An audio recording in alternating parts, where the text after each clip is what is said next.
Michelle. The whole point here is questions that you need to ask when you are designing something, when you're creating something. This can also be when you are writing something, when you're creating a new product, when you're thinking about designing a new business. These are the questions that you should be asking. It's important to remember that it's not just visual. A lot of times we think design is about color, the way something looks. It's not just the way something looks. It's not just visual. There's many components and many elements. Obviously, it's not just analytical and it's not just functional, it's the whole. And so when you're designing a product, a business, a service, you have to think, how does everything fit together? Most things fail, unfortunately. Up to 95% of products that are released each year actually fail. So this is something to think about when you're designing and developing and creating, because a lot of times you put pressure on yourself to get it right the first time,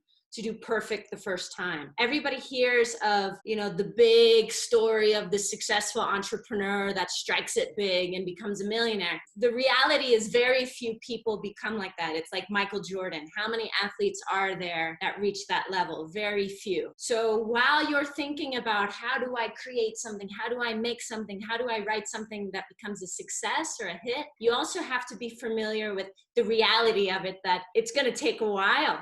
And maybe you won't get what you want the first time. And so a lot of times when you're marketing or when you're doing a business, you're thinking only about what's right in front of you. So there's a saying that you see the trees and not the forest. So you're so focused on that product or that service that you miss the big picture and you miss thinking about the people or the community or the environment. And obviously now with COVID and what's going on in the world, we have a bigger picture that we have to think about when we're designing or creating or writing. This is actually a huge business term that papers have been written about and lots of research has been conducted about this because it's such a phenomenon. And most entrepreneurs, most business owners fall in this trap. So when you're aware of the trap, you can avoid it and you can take steps so you don't make that same mistake. So just being familiar with this tendency of, oh, I'm so excited about this app that I'm creating, it's going to be awesome, but not taking that step back to think about, well, who is this for and why am I creating it? That can make the difference between something successful and something that ends up as a failure. Simon Sinek's TED Talk, Start with Why, and basically it's a golden circle. In the middle, the very essential first question that you should be asking is, why? Why am I creating this? What is the function? What is the point? And then you think about who. Who is this for? And then on the outside of that, then you think about the what. The tendency again is most people focus on the what. If you think about Apple, the way that they market and they present their products, they talk about kind of the essence of the people that they want to target first. We're creative, we're innovative, we're aware, and we happen to make beautiful products. Would you like to buy one? So there's a process. More advanced thinking has to do with this. We care about the why. And the businesses and the entrepreneurs who think about this why have a head start anyway. So when you have a product or a service that's rooted in this why, you have a better sense of where are we going and what do we need to create to get there. So it's almost like your anchor. It helps you make decisions from a design perspective, from a business perspective, from a marketing perspective. And all of that can help you when you're figuring out what am I going to create and who's it for. How do you know if something is good if you don't know what it's for? If we make a tire, but it's actually a snow tire, if we don't know that it's to help drivers drive in the snow, maybe in Manang when it's icy and slippery, if we don't know what it's for, how do we know if it's any good? And so this is a fundamental question that a lot of people miss when they're creating something. And they make a decision of, oh, this is good, oh, this is worthwhile, without even thinking, actually, what is this for? And who is it for? So this is the tricky part. The best design thinking is serving who? The customer, not you.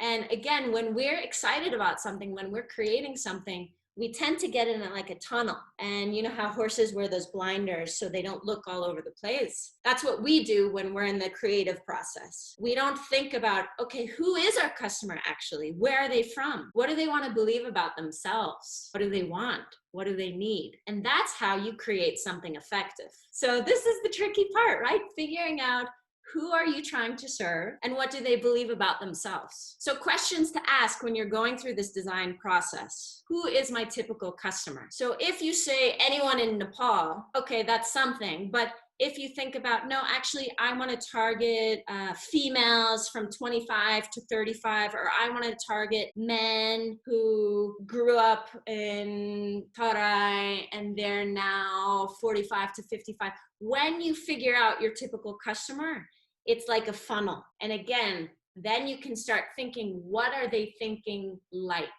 And we call this the worldview of somebody.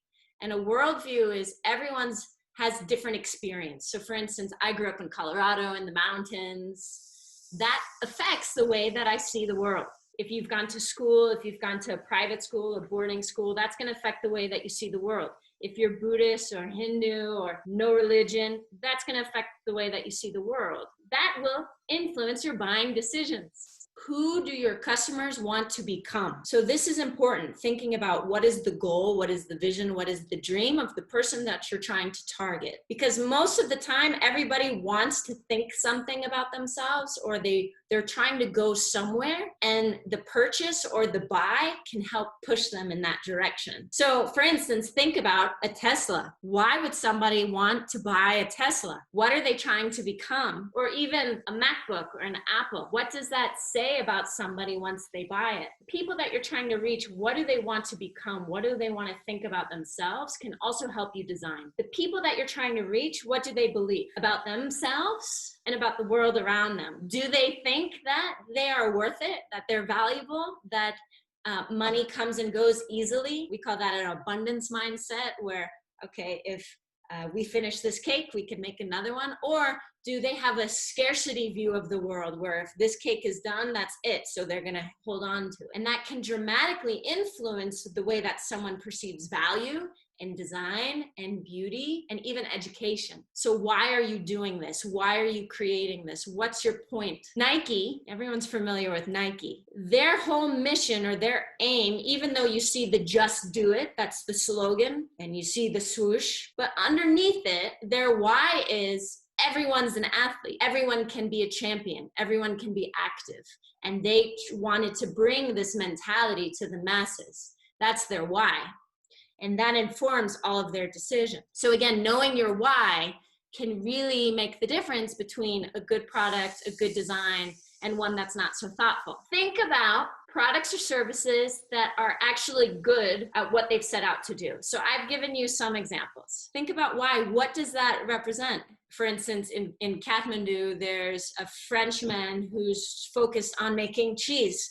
That's what he set out to do, and that's what he's doing, and he's good at it, and he's known for it. Think about something you have worked on, and this could be anything from a project at school, a paper, an essay that you've written, or maybe an idea. And I want you to ask yourself these same questions and analyze your own work. So what was it for? Who was it for? Was there a fit or a mismatch between what you created and who you set out to reach?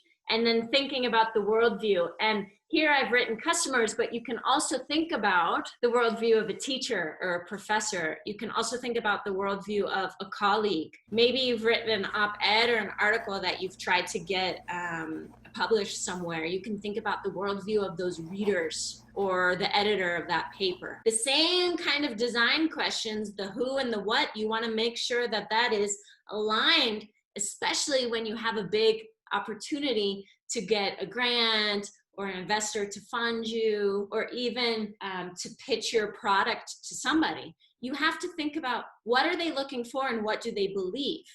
If you pitch your Say you're making an app, or say you're making a, I don't know, a website that you're trying to get someone to give you money to do, and you're very excited about it and you're talking about it, and that person does not see the value, and they don't see, okay, why is this necessary? Why should I give you my money so you can go create that? You failed. So the whole presentation that we just talked about, you didn't think about. It's looking at the trees and not the forest. When you're building, you want to be able to think about both those things. Have I taken a step back and really checked out the market here? Thinking about who is your consumer and what is appealing to them. So it's not so much about how do I persuade someone? It's about identifying what that person wants to hear. So my favorite example is if you create a multivitamin, okay, maybe somebody will want to take it, all right? It's an option, all right? If I take this multivitamin, maybe it will help me stay healthy. But